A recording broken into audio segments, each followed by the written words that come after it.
참참참 우리 찬양 드리시고 강의 시작합니다. 참참참 피 흘리신 예수의 사랑 안에서 주님의 십자가 따라 생명을 바치겠느냐. 어둠의 불길 오른다 다같이 일어나거라.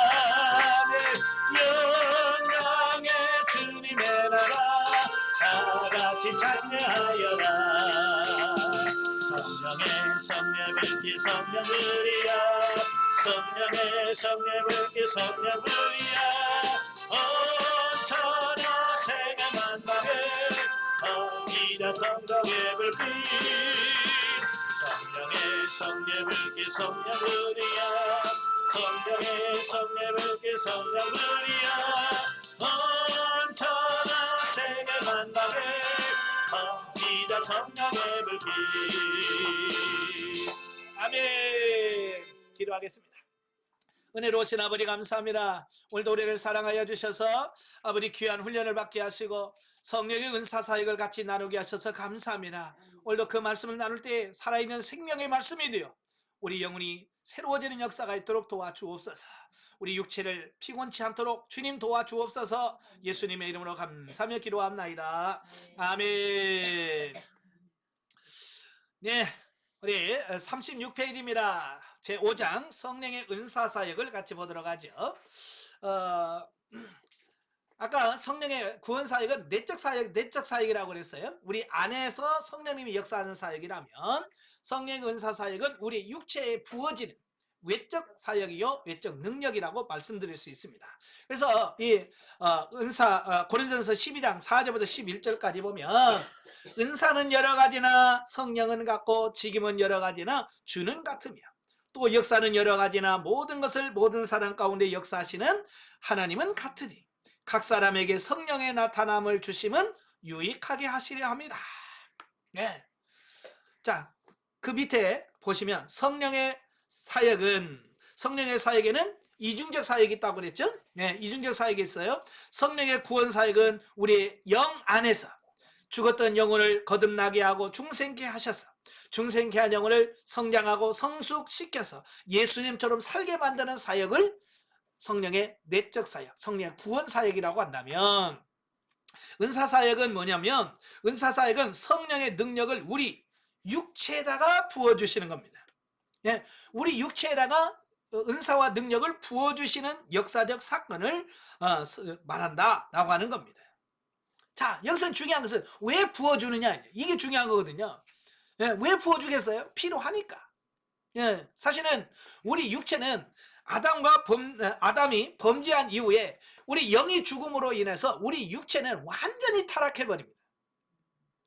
조금 타락이 아니라 완전한 타락이에요. 전적 타락, 전적 무능이에요. 그래서 우리 육체로는 도저히 하나님의 뜻을 알아서 살 수 있는 능력이 제로예요, 제로. 그래서 살 수 없는 우리에게 야, 하나님 말씀으로 살아 라고 하면 우리가 어떻게 살겠습니까? 그죠? 살 수 있는 힘을 줘야 되고 살 수 있는 능력을 줘야 되죠.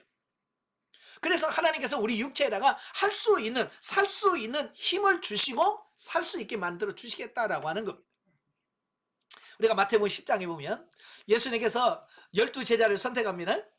12제자를 선택하신 다음에 그들을 둘씩 짝을 지어서 전도를 내보냅니다.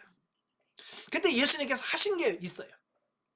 그 제자들에게 다 병 고치는 은사, 귀신을 쫓아내는 능력, 이걸 다 주셔요. 그리고 주시고 가서 너 전도해라. 그러니까 하나님은 항상 할 수 있도록 만들어 주신 다음에 하게끔 하시는 거거든요. 아마 아무것도 안 주면서 너 가서 해. 이거 어떻게 하겠어요? 할 수 있도록 만들어 주셔야죠. 바로 그래서 우리 육체가 하나님의 말씀대로 살 수 없는 우리를 하나님의 말씀대로 살 수 있도록 만들어 주기 위해서 하나님께서 우리 육체에다가 은사와 능력을 덧입혀 주신다는 겁니다. 예, 그러니까 이 은사를 가지고 사역하는 것과 은사 없이 사역하는 건 천지 차이예요. 그래서 미국에서는 뭐 목사님한테 욕할 때 제일 큰 욕이 그거잖아요. 은사 없이 목해라. 이게 제일 큰 욕이래. 이 말은 뭐예요? 은사 없이는 목회 못한다 그 얘기예요. 예. 그만큼 은사가 중요한 거예요. 자, 37페이지 보시면 1. 성령의 은사사역. 1. 성령의 은사사역의 구속사적인 의미. 자, 오늘날 교계에는 성령님의 은사에 대하여 상반된, 방이 아니라 반입니다. 반, 이응이 아니라 니은인데요. 상반된 두 가지의 태도가 될 때, 그게 뭐냐? 한쪽은 은사를 부정합니다. 아, 은사 그런 거 쓸모없어. 아, 은사 필요 없어. 라고 은사를 부정하는 한쪽이 있고, 다른 한쪽은 은사만 최고야 라고 하라는 이 두 파가 있어요. 우리 교회도 그래요. 우리 땅에 있는 교회를 보면 어떤 교회는 은사만 최고라고 막 하고, 어떤 교회는 은사 그런 거 없어 라고 은사를 부정하는, 그걸로 딱 나뉘어져요. 예, 그러나 이 두 가지는 다 문제가 있습니다. 예, 하나님은 이 두 가지가 조화되기를 원해요. 한쪽으로 치우치기를 원하지 않는다 그 말입니다. 그죠? 그래서 말씀과 이런 것도 중요하지만 또 은사와 능력을 덧입혀져야만 우리가 하나님의 뜻대로 바르게 살 수 있다라고 하는 겁니다. 그래서 저희 훈련원에서는 이 두 가지를 어떻게 조화시킬 것이냐, 예, 하나님의 말씀과 이 은사를 어떻게 조화시킬 것이냐, 이게 이제 관점이에요. 그러니까 보수적인 교회 뭐 이런 분들이 오셔가지고 기도 시간에 적응을 못합니다. 왜? 저희 같은 경우는 막 방언으로 기도하지, 막 큰 소리를 기도하지요. 막 그러니까 이거 뭐 이게 이게 뭐야라고 적응을 못하시는 분들 많거든요. 예, 우리는 그것만 전부가 아니잖아요. 부르짖을 때는 뜨겁게 기도하고, 또 말씀 공부할 때는 또 확실하게 하고, 그래서 말씀과 이 기도가 같이 가서 이게 조화가 이루어져야 돼요. 한쪽으로만 치우치면 안 됩니다. 자, 1. 최초의 성령 강림. 이 성령 강림은 구약의 약속이라고 그랬죠. 구약에서부터 하나님이 약속한 거예요. 그 약속이 실제가 되어집니다. 그 실제가 언제 이루어지느냐? 바로 오순절날이 이루어지는 겁니다. 구약의 에스겔서 36장, 요에서 2장, 거기서 예언했던 그 모든 말씀들이 오순절날 다 성취가 되어진다라고 하는 겁니다. 근데 그 신약시대 오순절에 일어난 그 성령의 그 사역은 구약의 시대보다도 훨씬 더 다양하고 광범위한 성격을 가진다라고 하는 겁니다. 원래 많은 사람들이요, 구약을 더 많이 좋아하는 분들이 많이 계셔요. 왜 구약을 좋아합니까? 구약은 육신적이고 현실적인 게 많아요. 그죠? 그러니까 막 구약에 보면 엘리사, 뭐 엘리야 이런 걸 참 좋아합니다. 왜? 막 죽은 사람도 살리고 막 이런 거. 네? 그런데 구약에서의 성령의 사역과 신약의 성령의 사역을 비교해 보면 차이가 많이 납니다. 자, 크게 비교해 보면 구약과 신약의 은사의 차이점을 보면, 구약에서는 일시적으로 나타난다는 거예요. 예, 일시적으로 어떤 사건이나 어떤 문제 해결할 때 그냥 일시적으로 탁 나타났다가 끝나면 사라지고, 자, 그래요. 예. 그러나 신약 시대는 뭐예요? 한번 너희에게 임하신 성령님은 영원히 떠나지 않으리. 이게 구약과 신약의 차이예요. 그 다음에 두 번째가 뭐냐? 구약에는 사역적인 측면이 강합니다. 이게 하나님이 일할 때만 반짝하고 하나님이 사용하셔요. 특별히 사사들 같은 경우 나라 구할 때 하나님의 신이 임했다 그러잖아요. 하나님의 신이 임해서 막 적군을 물리치고 막 그래요. 그 다음에는 그런 현상이 없어져요. 이게 구약은 일시적인 거야. 그러나 신약시대는 일시적인 것이 아니라 내 안에 머물면서 꾸준히 나와 함께하시고 나를 변화올려 성장 성숙시키는 이런 역사를 하게 돼요. 그 다음에 세 번째가 뭐냐? 구약에는 제한적이고 특별한 선택받은 자에게만 나타난다. 그죠? 구약에서는 아무나 성령의 은사가 안 나타납니다. 뭐 선지자라든지 뭐 사사라든지 뭐 이런 사람들에게만, 특별하게 몇 사람에게만 임하지 이런 일반 사람에게 안 임해요. 그러나 신약 시대는 뭐예요? 남종과 여종, 남녀노소, 신분, 뭐 나이 상관없이 기도하는 자에게 성령의 은사가 임한, 이게 신약과 구약의 차이예요. 그러니까 신약의 성령 충만은 훨씬 더 다양하고 폭이 깊다. 네. 아시겠죠? 자, 말세에 부어진 성령. 신약시대에 나타난 성령 연사는 이미 구약에서 부어주시겠다고 약속하신 하나님의 언약대로 성취된 거다. 계속 지금 첫째 시간부터 계속 말씀하잖아요. 성령 강림은 그냥 어느 날 하늘 뚝 떨어진 게 아니라 이미 약속되어지고 예언되어진 부분이에요. 즉 구약 성경인 요엘서, 2장 28절부터 32절의 예언은 신약 성경이 사도행전에 나타난 오순절날에 120문도들의 문도들의 제자들이나 초대교회 신자들에게만 해당되는 것이 아니라 이 시대와 민족을 초월하여 모든 신약 시대의 모든 신자들에게 해당되는 보편적인 하나님의 약속인 것이다. 그러니까 요엘서의 말씀은 그냥 딱 오순절에만 한정된 게 아니라는 거예요. 오순절날 이미 성취가 되었지만 그 예언은 이 시대와 민족을 초월해서 계속해서 오늘날에도 역사한다 그 말이에요. 아시겠죠? 그 지금 시대도 기도하면 이런 성령의 역사가 나타납니다. 근데 왜 이 시대는 왜 그 초대교회와 같은 그런 역사가 안 나타나느냐? 답은 이미 나왔어요. 뭘 안 해서? 기도 안 해서 그래. 기도 안 해서. 알기는 잘 알죠? 알기는 다 잘 알아. 근데 안 해. 기도 안 하니까 그래요. 옛날 초대교회는요, 날마다 모여서 말씀을 듣고 기도에 전혀 힘쓰니라. 기도하면 성령의 역사가 임해요. 근데 기도 안 해. 성령의 역사가 안 일어난다니까요. 그래서 성령의 역사가 안 일어나면 우리가 기도가 부족하구나 그래야 되는데 이 사람들은 뭐라 그래? 지금은 성령의 역사는 시대가 아니래. 이제 성령 시대 끝나버렸대. 참 그런 바보 같은 놈 어디 있어? 그렇잖아요. 우리가 문제지 성령의 역사가 문제가 아니잖아요. 그래서 오늘날 우리가 기도 안 해서 그렇지 기도만 하면 반드시 역사가 일어납니다. 예, 기도하는 교회 보세요. 성령의 역사가 일어납니다. 그래 기도 안 하는 교회 보세요. 안 일어납니다. 기도를 해야 돼요. 근데 오순절의 약속은 오늘날 우리에게도 유효한 겁니다. 요엘서의 그 약속도 지금도 유효합니다. 그래서 남녀노소 누구든지 기도만 하면 돼요. 참 제가 안양에서 목회할 때 그 유치부 애들도 기도할 때 기도하면 방언하고 다 그래요. 4살 5살들이 참나 기도 방언하면서 돌아다녀. 놀면서도 라라라라 하면서 자기들끼리 막 방언하면서 논다니까. 예, 기도하니까. 그래 그렇게 기도를 열심히 하는데 그 기도를 안 하니까 이 역사가 안 나타나는 겁니다. 개도 따라서 방언. 예, 옛날 하늘산 그 이천성 목사님 우리 자기 집 개도 방언한다고 했잖아. 우리 집 개도 방언하는데 왜 그 방언 못하냐 그런다잖아. 예, 기도하는 집은 개도 방언해요. 실제로 못해요. 예, 실제로 개는 방언 못합니다.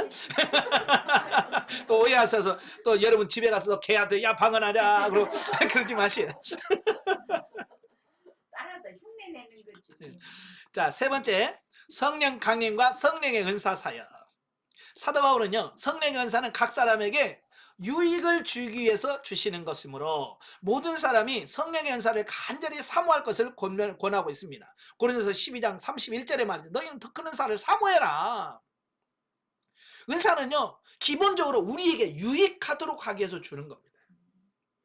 근데 많은 사람들은 지금 은사는 그 귀찮은 거, 그 뭐 문제 많은 거 이런 걸로 생각하는데 이분 어떤 성경을 보는지 모르겠어요. 저하고 성경이 다른 건지. 분명히 성경은 뭐라고 그랬어요? 우리의 유익을 주기 위해서 은사를 주신 거다 그랬잖아요. 예. 그리고 교회에 덕을 세우라고. 덕을 세우기 위해서 은사를 주셨다. 이렇게 말씀하고 있거든요.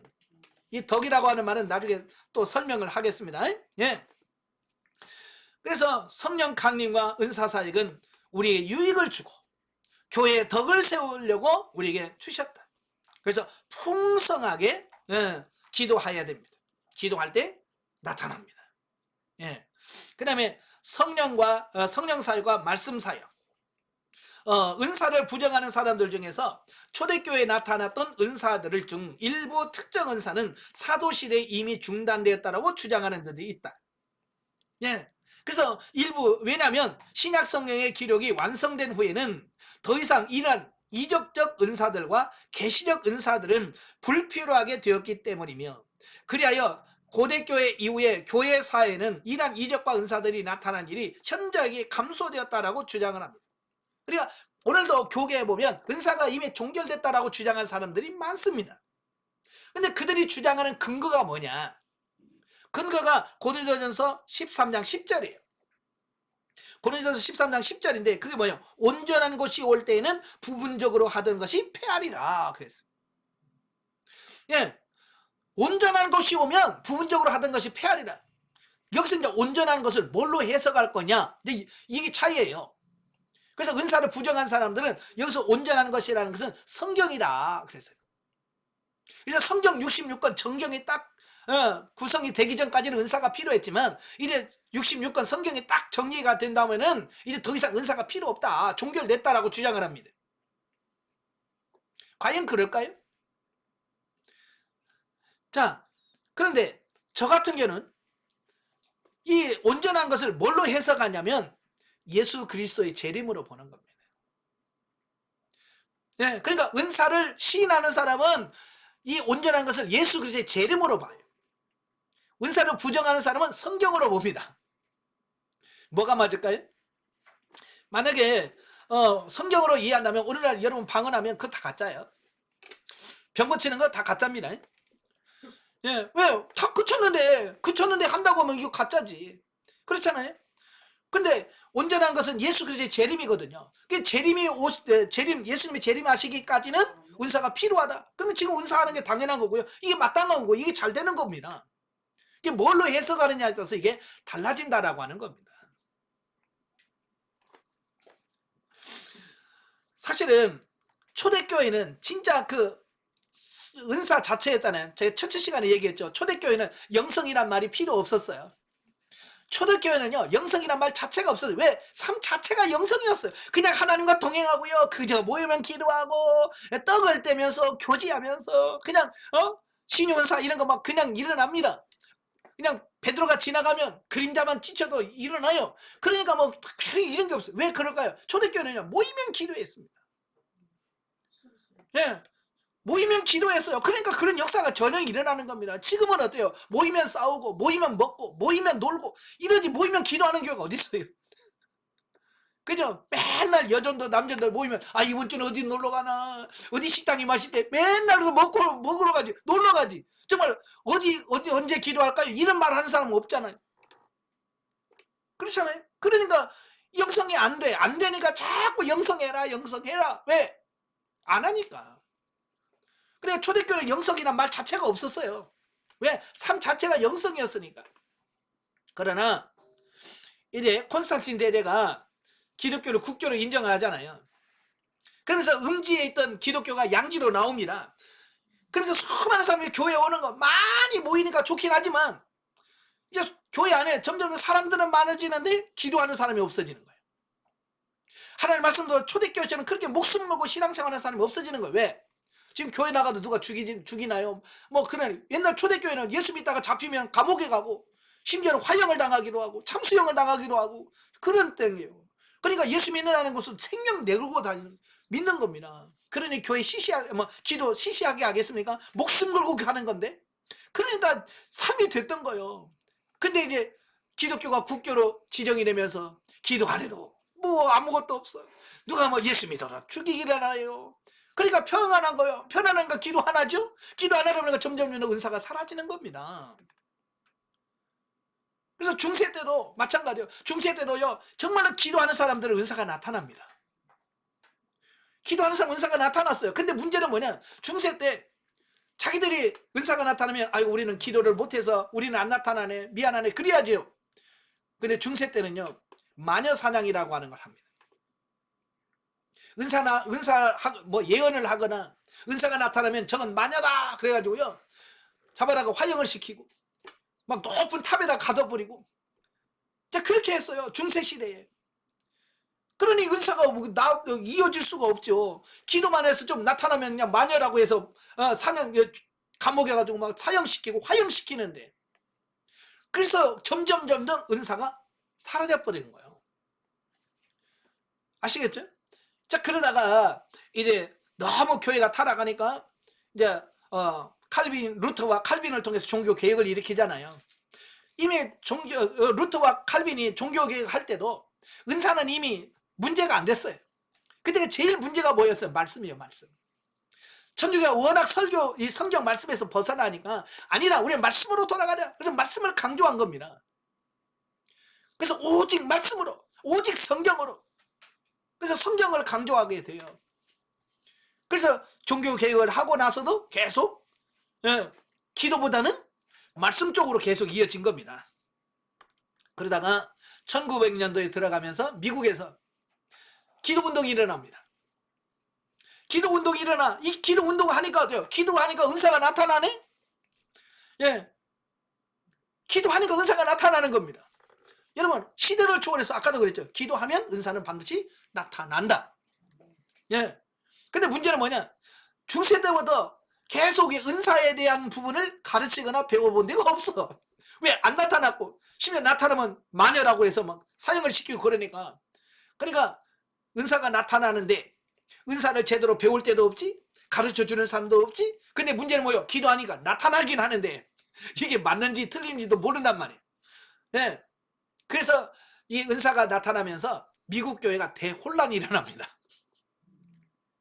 왜? 은사에는 지식이 없는데, 은사에는 지식이 없는데 은사는 막 나타나. 그걸 알아야 방언은 이런 겁니다, 이런 거 조심하세요, 이건 아닙니다 라고 해줘야 되는데 그런 이론도 없지, 그렇게 가르치는 사람도 없지, 이게 아무것도 없는 거예요. 그래서 이 은사가 나타나면서 미국에 대혼란이 일어나요. 그래서 부랴부랴 신학자들을 동원해서 이거 조사해라.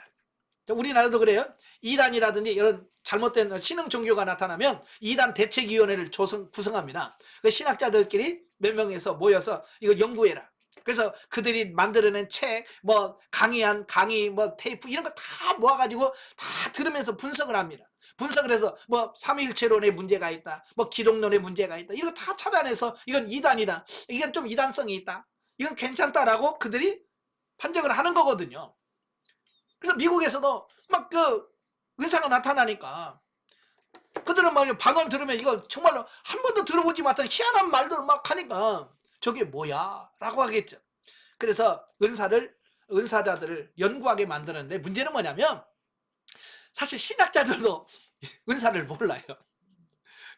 왜? 공부만 했지 은사를 받아본 적이 있어야지, 방언을 해봤어야지. 그러니까 방언을 검증해야 되는데 뭘로 검증합니까?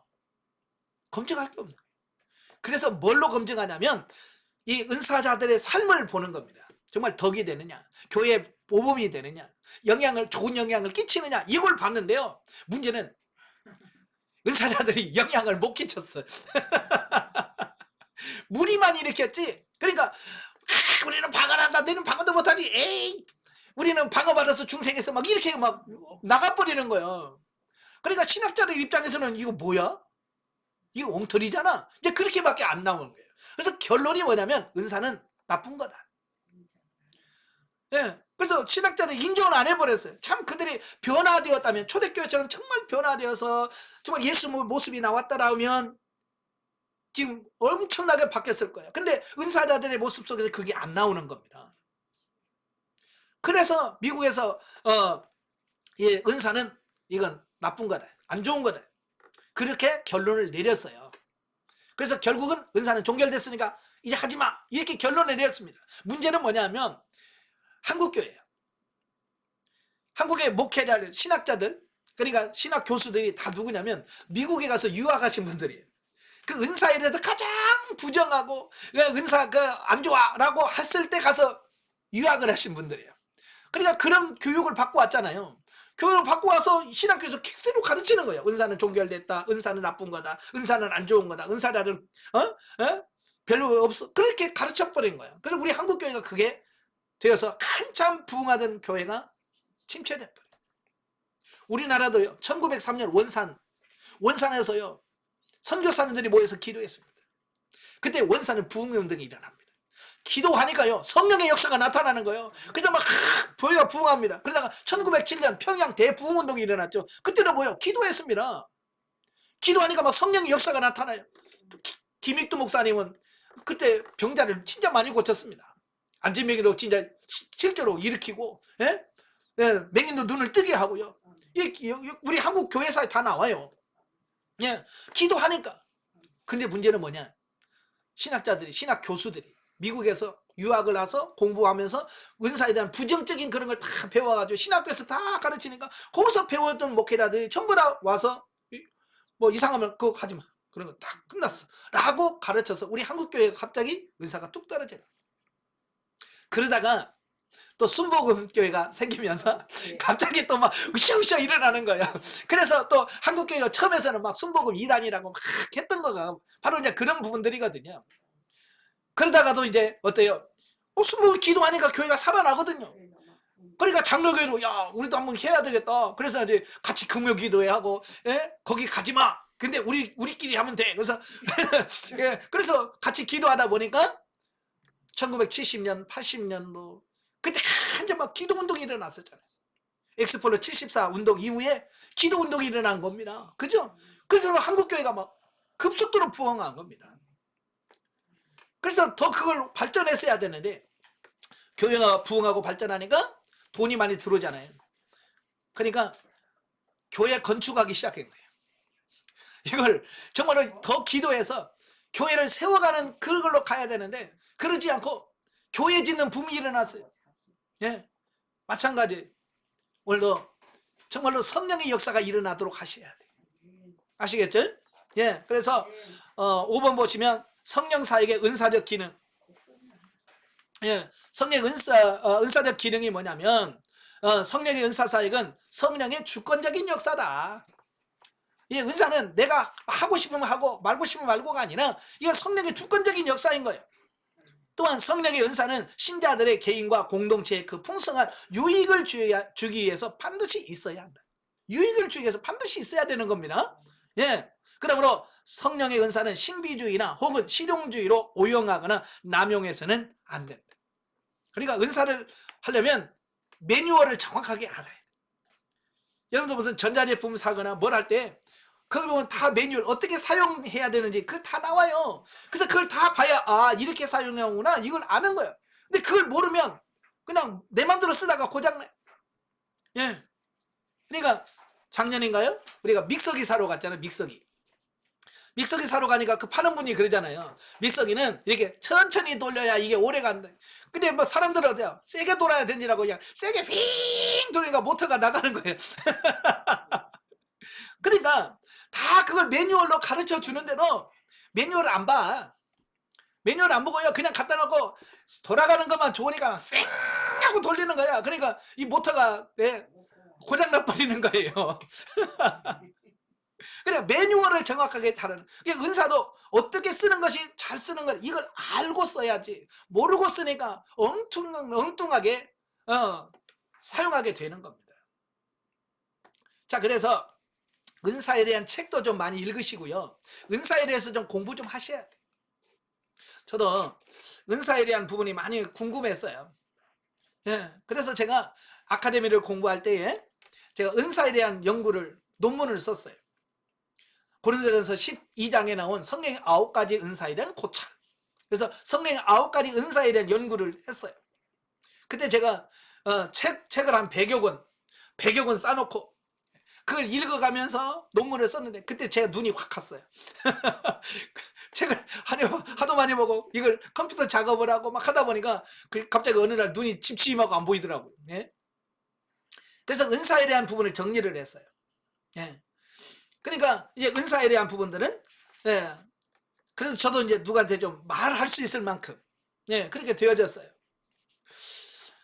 그래서 은사에 대한 부분이 좀 궁금하시면 제 유튜브에 들어가셔서 재생 목록 누르시면 은사에서 22강의로 강의를 해놓은 게 있어요. 그때 목요 기도회 때마다 제가 이 은사에 대한 부분을 강의를 했거든요. 그것을 한번 시간 나실 때 한번 참고하시면 도움이 될 겁니다. 자, 2번 성령의 은사의 종류. 자, 성령의 은사라고 하는 말은 헬라어로 카리스마라는 말이거든요. 이 카리스마라고 하는 말은 하나님께서 주신 은혜의 선물, 값없이 주시는 선물이다 그런 뜻이에요. 어떤 분이 그러더라고요. 아이고 이제 이 은사 받으셨네요. 그러니까 목사님 기도도 안 했는데요. 뭐 은사를 주셔요? 그래요. 그러니까 은사지 제가 그랬어요. 은사는 뭘 해서 받으면 은사가 아니에요. 아무것도 안 했는데 그냥 하나님께서 이게 선물이야 라고 주시는 게 은사예요. 여러분 직장에서 열심히 일하고 월급 받으면서 그걸 선물이라고 그래요? 아니죠. 그건 대가예요. 당당히 내가 받을 봉급이지. 그래서 안 주면 줘요. 그런단 말이에요. 근데 보너스라고 하는 것은 내가 일 안 했는데 그냥 주는 거. 더 주는 거. 이게 보너스잖아요. 바로 이런 거예요. 이 은사라고 하는 것은 하나님께서 우리에게 주시는 선물이에요. 그래 기도 안 해도 내가 어느 정도 성장을 하면 줍니다. 문제는 뭐냐? 그것을 줘도 사용하지 못하면 의미가 없다는 얘기예요. 그래서 제가 은사를 활용하지 못한 사람들 별명을 제가 장롱면허증 갖고 있는 사람이다 그렇게 얘기를 해요. 그러니까 면허증도 갖고 있는데 차 줘도 운전을 못하는, 저도 10년을 장롱면허였잖아요. 제가 95년도에 면허증을 땄어요. 근데 차가 있어야 운전을 하지. 예. 그러다가 제가 2004년도에 차를 샀어요. 그러니까 장롱면허 경력만 10년이에요. 그러니까 이게 오래되니까 7년인가 8년 되니까 면허증 갱신하라고 왔더라고요. 연락이 와서 가서 바꾸니까 녹색 면허증 주더라고요.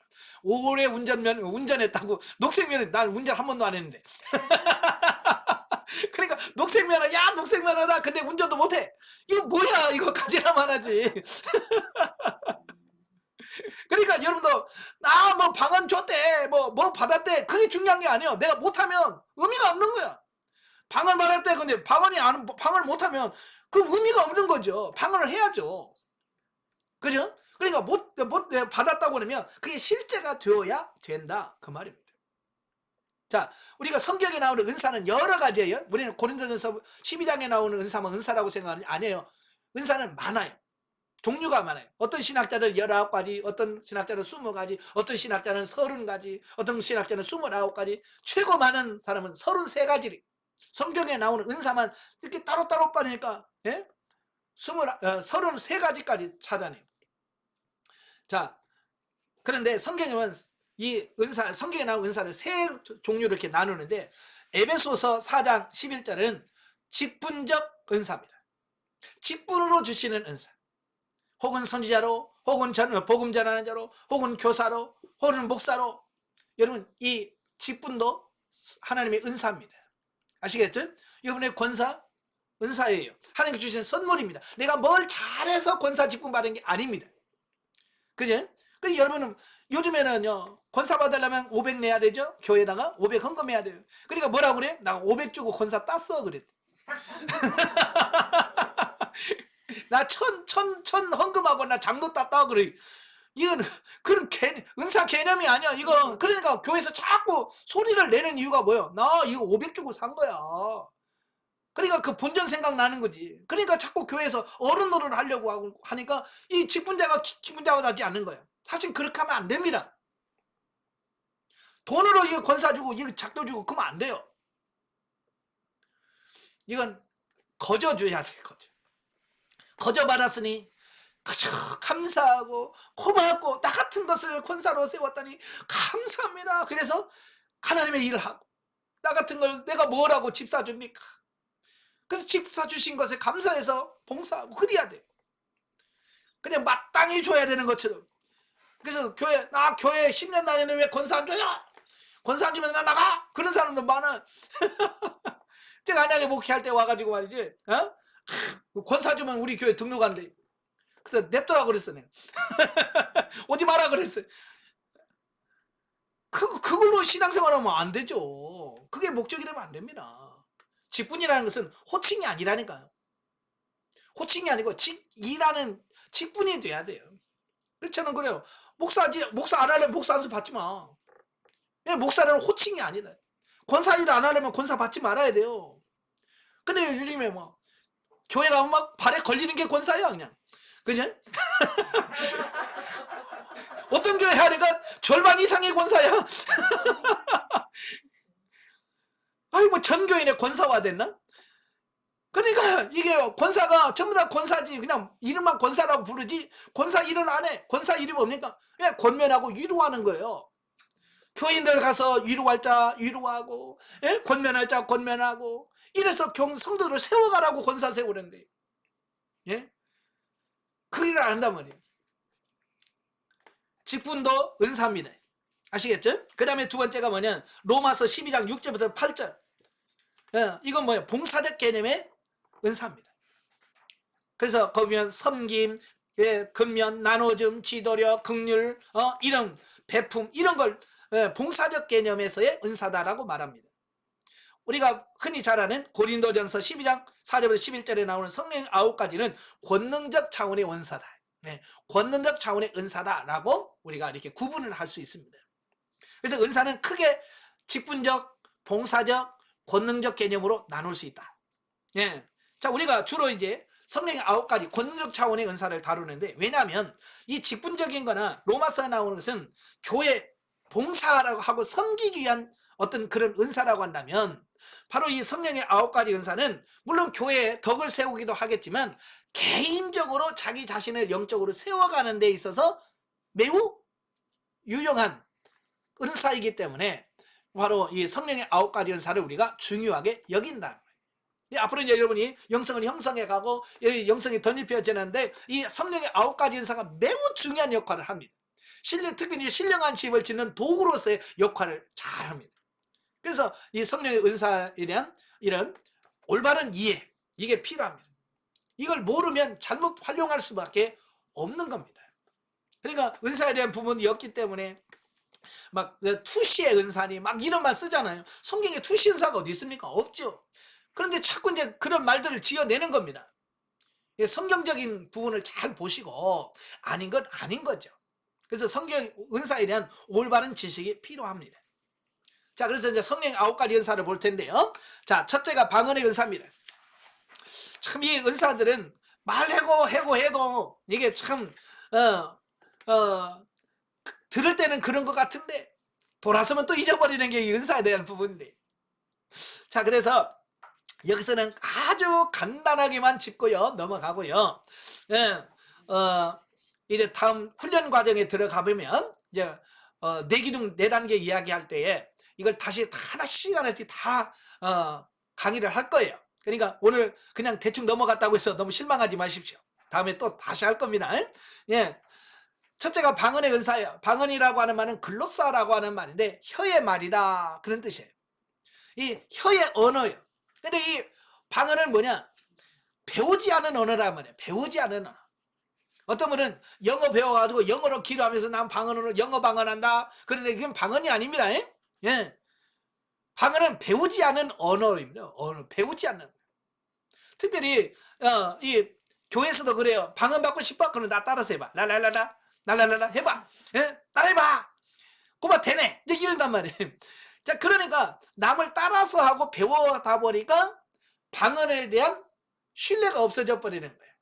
제가 이제 상담을 하면서 방언하시죠? 그러면 네. 근데 자신이 없고 네 그래요. 아니 왜요? 그러면 저요 방언은요 우리 교회 권사님이 자꾸 따라하라고 그래서 따라에다가 방언이 됐어요. 그러니까 내가 하는 방언이 이게 진짜 방언인지 확신이 없다는 거야. 그래서 제가 절대 여러분들에게 방언 절대 따라서 하지 마라. 따라서 하라고 하지 말고 배워서 하는 말 절대 하지 마라. 왜? 그건 뭐냐면 그 사람에게 손해가 돼요. 우리는 막 급하니까 빨리 하고 싶으니까 시키고 싶으니까 따라해봐 따라해봐 막 이러는데 그렇게 하고는 은사가 아닌 거죠. 아까 그랬죠. 은사는 하나님의 선물이라고요. 그래서 기도하다가 하나님께서 주셔야 이게 진짜구나 확신을 가질 수 있는 이런 부분이 생겨지는 겁니다. 예. 그래서 방언도 사모하면 하나님께 기도하세요. 하나님 나에게 방언 방언 받기를 원합니다. 방언 하기를 원합니다. 근데 보통 이미 상담 받을 때 보면 방언의 은사가 다 임했어요. 임했는데 장롱면허야. 예, 은사는 임했는데 실제 활용이 안 돼. 왜? 기도 시간이 부족하다. 예, 기도 시간이 부족하니까 이게 활용이 안 되는 겁니다. 그래서 기도 많이 하시길 바래요. 그래서 이 방언 기도는 비밀 언어라 그랬어요. 비밀 언어. 비밀은 알아들으면 비밀이 아니죠. 그죠? 비밀은 몰라야 비밀이에요. 그러니까 어쨌든 나도 몰라. 방언은 하는 사람도 몰라요. 내 안에 계신 성령님이 내 발성기관, 이 목소리를 통해서 내 육체의 발성기관을 통해서 하나님께 기도하는 게 방언이거든요. 그러니까 기본이 못 알아먹는 게 기본이다. 그래서 가끔 보면 방언을 하는데요 못 알아먹어요. 그러니까 방언이지. 제가 그래. 못 알아먹으니까 방언이니. 알아들으면 방언이겠냐. 네. 이제 통역을 받아야 돼요. 방언 통역의 은사를 받아야 그게 무슨 말이구나 이해가 되는 거지. 이게 통역 은사가 안 받으면 이게 모르는 것이 기본적인 언어예요. 모른다. 이게 기본이에요, 방언이. 근데 가끔 보면 그래요. 모르는 말을 뭐하러 기도하냐고. 모르는 언어니까 방언이고, 방언이니까 하는 거고요. 예, 그렇죠. 예. 이제 물론 이제 방언 통역을 하게 되면 이 통역의 통을 통해서 무슨 기도하고 있는지 하나님 내게 뭐라고 말씀하는지 이걸 알아듣습니다. 예, 깨달아져요. 그러니까 그 통역 연사가 실행되기 전까지는 못 알아먹지만 방언을 하셔야 돼요.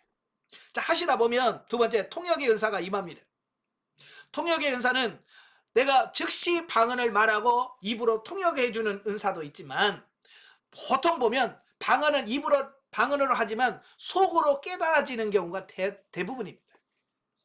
예, 저 같은 경우도 그래요. 방언으로 막 기도하면 입은 방언으로 하여 소리는 막 방언으로 기도합니다. 그런데 이 속에서 알아져요. 이게 무슨 말인지 무슨 내용인지 아시겠죠? 예, 이걸 동시통역이라고 저는 말하는데요. 예, 동시통역이에요. 그냥 입은 랄랄랄랄라 하는데 그 랄랄랄라 하면서 여기서 통역이 자동적으로 이루어지는 겁니다. 예, 바로 이런 것들이 있습니다. 그러니까 통역도 여러 가지가 있다는 겁니다. 그리고 어떤 분들은 방언을 하면 그림으로 쫙 이렇게 보여진대. 예, 그림으로 보여져서 그걸 그림을 통해서 이게 무슨 내용이구나 이게 알아요. 그러니까 사람의 체질과 그 사람이 알 수 있는 어떤 그런 부분에 따라서 이렇게 각기 다른 거예요. 그러니까 여러 사람들과 대화를 해보면 나는 이런 식으로 나는 이런 식으로 통역이 되는데 라고 이런 걸 많이 들어야 하나님 그렇게도 하시는구나, 그렇게도 하시는구나, 폭이 넓혀지는 거예요. 그래서 이 교제라고 하는 게 중요한 겁니다. 그래서 영성훈련 받은 분들이 자주 만나서 이야기하면서 나는 이래, 나는 요즘 뭘 경험해, 나는 어떻게 살아 라고 하는 이런 것을 경험해가면서 자꾸 나누어야 폭이 넓혀지는 겁니다. 저도 훈련 받을 때 저는 목회자반이 거의 한 30몇 명 훈련 받았거든요. 훈련 받으면서 정말 많은 대화를 했어요.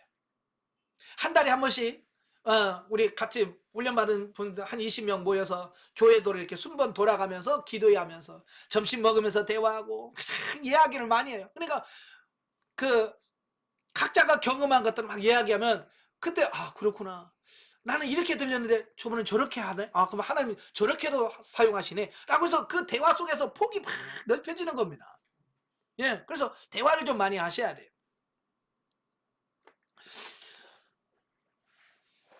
자, 그 다음에 이제 예언의 은사예요. 예언의 은사는 이제 방언을 하다 보면 거기서 이제 통역이 되어지고, 그러면 그게 하나님의 음성으로 들려주고 깨달아지는 겁니다. 그래서 통역이 되면 자연적으로 예언의 은사가 실제가 되어집니다. 그러니까 방언, 통역, 예언은 같이 가는 거예요. 예. 그래서 이 세 가지가 잘 되셔야 됩니다. 그 다음에 병 고치는 은사, 능력 행하는 은사, 영분 비례 은사, 믿음의 은사, 지식의 말씀 은사, 지혜의 말씀 은사. 이건 나중에 더 자세하게 살펴보겠습니다. 자, 43페이지 보시면 3. 성령의 은사 사역의 목적. 자, 이게 중요합니다. 왜 하나님께서 은사를 주시고 은사를 사용하게 하시는가? 그 목적이 뭐냐? 왜? 이걸 모르면 엉뚱하게 써먹는 겁니다. 예, 그러니까 우리를 거룩한 성전으로 지어져 가게 하시는 주체는 성령님이시다. 여기서 거룩한 성령이라고 하는 것은 신령한 집이에요. 신령한 집.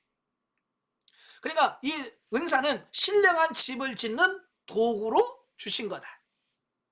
여러분 건축, 그러니까 건물을 세울 때 보면 옛날에는 다 뭐 꽃갱이, 뭐 삽, 지게 이런 걸 지가지고 집을 졌어요. 그죠? 그러니까 초가상가 하나 짓는데도 몇 개월이 걸립니다. 왜? 땅 파는데 몇 개월, 또 기둥 세우는데 며칠, 막 이래가지고 집이 공사가 정말 늦습니다. 근데요, 지금 집 짓는데 보세요. 얼마나 빨리 짓는지 몰라요. 거기 가보면 각종 옛날 못 보던 이런 기구들이 많이 있습니다. 포크레인에서 땅 파지, 기증기로 다 올리지. 옛날에는 어땠어요? 노가다라고 그래가지고 등에다 다 벽돌 날르고 시멘트 날르고 다 그랬잖아요. 지금 그렇게 하는 데가 어디 있어요? 그냥 뭐 콘크리트 레미콘 오지요. 그 범프카 와가지고 뭐 몇 층이고 뭐 10몇 층도 쫙 쏴 올려버리지. 만약에 예를 들어서 지게로 벽돌 날아서 20층 진다고 해봐요. 등짐으로 20층 갔다 오면 한 달 전이야. 그렇잖아요. 등진 벽돌 몇 장 치고 20층 갔다 오면 한나절이야. 그 어느 세월에 그 집죠. 옛날 사람. 그러니까 이 도구가 발달되니까 그런 집을 짓는 게 쉬워. 그러니까 우리가 은사가 잘 활용이 되면 그만큼 뭐요? 신령한 집을 짓는 게 빠르다. 아멘. 이걸 아셔야 돼. 그래서 신령한 집을 짓는 도구로 사용하라고 은사를 주신 거다. 그 얘기예요. 그래서 성령의 은사 사역의 목적은 개개인에게 주고자 하는 유익과 공동체인 교회의 덕을 세우려는 데 있다. 그러니까 첫째는 개인의 덕을 세우고 두 번째는 교회의 덕을 세우도록 위해서 은사를 주신 거다. 근데 이제 여기서 말하는 덕이라는 게 뭐냐?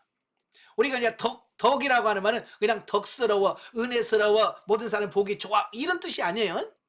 그냥 덕 그러면 뭐 그런 뜻으로 생각하는 게 아니에요. 자, 보세요. 덕이란 성도를 하나님의 거룩한 성전으로 건축하고 세우는 것이다.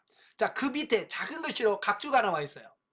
보이신지 모르겠습니다만은 덕이라고 하는 말은 헬라어에서 보면 오이코도메오라는 말이에요. 오이코도메오. 자, 여기서 오이코스라고 하는 말은 집이라는 말이에요. 집. 영어로는 하우스죠. 그 다음에 도메오라고 한 말은 짓는다 그런 뜻이에요. 짓는다. 그러니까 오이코도메오라는 말은 집을 짓는다 그런 뜻이에요. 집을 짓는다. 그러니까 우리가 덕 그러면 우리가 생각하는 덕과 여기서 나오는 헬라어 오이코도메오라고 많이 다르죠. 예. 그래서 영어식으로 말하면 하우스하고 빌딩이 되는 겁니다.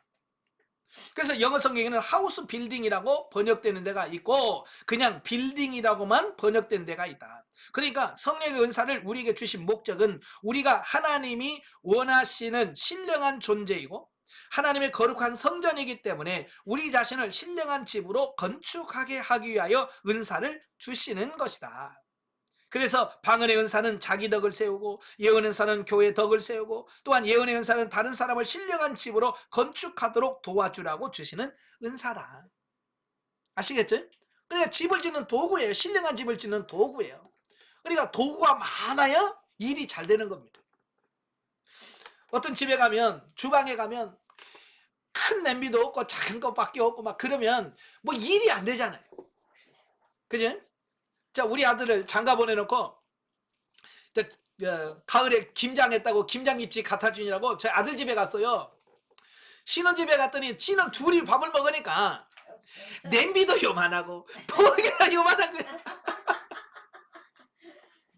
자, 우리가 가서 나 같이 집사람 같이 딱 우리 딸 같이 며느리하고 5명이잖아. 5명이 밥을 이거 그때 보쌈 한다고 김장했으니까 보쌈 하자고. 근데 보쌈을 사가지고 삶을 그릇이 없는 거야. 냄비가 없어. 냄비라고 요만한 거 있어가지고 이거 찌개 끓여서 딱 둘 먹을 거로밖에 없는 거야.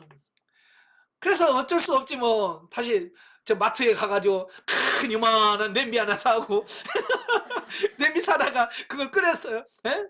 보쌈 맛있게 먹었어요. 이게 뭐냐면 그 요리를 하려고도 그릇이 있어야 도구가 있어야 그게 되지. 만약 그거 없으면 만약에 근처에 마트가 없었으면 보쌈하러 갔다가 보쌈 못 해 먹고 그러고 왔을 거야. 도구가 그래서 중요한 거예요. 없으면 못 써먹는 거, 못 하는 거야. 우리가 하나님의 일을 하고 싶어도 도구가 없으면 못 해요. 그래서 여러분들이 성령의 9가지를 다 받아야 돼. 예, 어떤 사람은 9가지 중에 하나만 받으면 된다. 아니에요. 9가지는 다 받으셔야 돼요. 여러분 집에 가서 냄비 큰 거 하나만 있다고 다 되는 거 아니잖아요. 냄비도 큰 거, 작은 거, 곰솥 다 있고요. 여러 종류가 다 있잖아요. 다 갖추어야 일이 되는 겁니다. 그래서 여러분도 은사도 다 받으셔서 다 활용할 수 있어야 됩니다. 자, 넘겨서 4번 성령의 은사와 바른 사역. 아까 제가 말씀드렸죠. 미국에서 왜 은사에 대한 부정적인 인식이 생겼냐. 은사를 바르게만 활용했으면 아무 문제가 없는데 은사를 은사답게 활용하지 못하는 겁니다. 그래서 문제가 발생하는 겁니다. 여러분도 마찬가지예요. 여러분이 교회에 가서 정말 여러분이 받은 은사를 정말로 성경적으로만 써보세요. 모든 사람에게 인정을 받을 수 있습니다. 그러나 바르게 사용하지 못하면 손가락질 받습니다. 예. 그래서 얼마나 바르게 사용하느냐 이게 중요한 겁니다. 그래서 첫째로 자기 육신의 이익을 위한 목적으로 쓰면 안 된다. 예, 육신의 이익을 위해서 써먹으면 안 되고요. 하나님의 뜻을 따라 사용해야 된다. 하나님의 뜻대로 써야 돼요. 그 다음에 세 번째가 하나님 중심, 교회 중심으로 사용해야 된다. 그래서 은사는 항상 교회 중심으로 써야 돼요. 교회 중심으로 사용돼야 돼요. 그래서 가끔 보면 이런 강의를 들으면 야, 막 가슴이 뜨거워지는 거죠. 그래서 야, 우리 교회 살려야지. 우리 교회 살리려면 교회 가서 방언을 해야 되겠다. 근데 자기 교회가 늘 방언으로 기도하는 교회라면 상관이 없겠지만 조용하게 기도하는 교회인데 내가 오늘 가서 방언 강의 들었다고 교회 가서 막 랄랄랄랄라 해봐요. 그럼 어떻게 될까요? 교회가 뒤집히죠. 저거 어디 가서 또 이상한 거 들어왔다고 해서 에? 권사님들 와가지고 와리 와가지고 어디 갔다 와서 정신 차려 막 그런단 말이에요. 그럼 나는 잘하려고 했다가 도리어 이상하게 돼요. 그래서 교회에서 조용하게 기도하는 교회에서는 조용하게 기도하고 마음껏 기도할 수 있는 교회는 마음껏 기도하고, 그래서 교회의 정책을 따르셔야 돼요. 조용하게 기도하는 교회 가서는 조용하게 기도해 주는 게 이게 예의예요. 아시겠죠? 근데 그게 잘못돼가지고 막 조용하게 기도하는 막 큰 소리를 하면 자기 딴에는 도와준다고 하지만 다른 사람이 방해가 돼요. 그래서 교회 중심이라고 하는 것은 그 교회의 상황에 맞게끔 우리도 조절을 잘 하셔야 돼요. 그래야 그 사람들에게도 좋은 영향력을 끼치는 겁니다. 근데 초기에는 그러지는 않았어요. 그걸 못했어요. 그냥 막 가서 아무 데서나 막 방언하고 기도하니까 은사에 대해서 부정적인 인식을 심어줌으로 말미암아서 더 안 좋아지 이런 결과를 가져왔어요. 그래서 이게 은사를 좋은 거지만 잘 활용해야 된다. 아시겠죠? 네. 그래서 항상 잘 활용할 수 있기를 바랍니다. 기도하겠습니다. 은혜로우신 아버지 감사합니다. 오늘도 귀한 말씀을 주셔서 감사합니다. 성령의 은사 사역 정말 우리가 잘 깨닫게 하옵소서. 우리의 육신의 영적인 유익을 위해서 은사를 주셨지만 우리가 잘못 활용함으로 인하여 우리 도리어 더 역효과를 나타낼 때가 많습니다. 은사에 대한 바른 이해와 인식을 통해서 하나님이 원하시는 도구로 잘 활용할 수 있도록 도와 주시옵소서. 기도할 때마다 은사가 나타난다고 말씀있습니다. 우리가 더 기도에 힘쓰게 하시고 오순절에 임했던 그 성령의 능력의 역사가 저들 가운데 임하게 하여 주시옵소서. 예수님의 이름으로 감사하며 기도합나이다. 아멘. 하나님께 감사드립니다.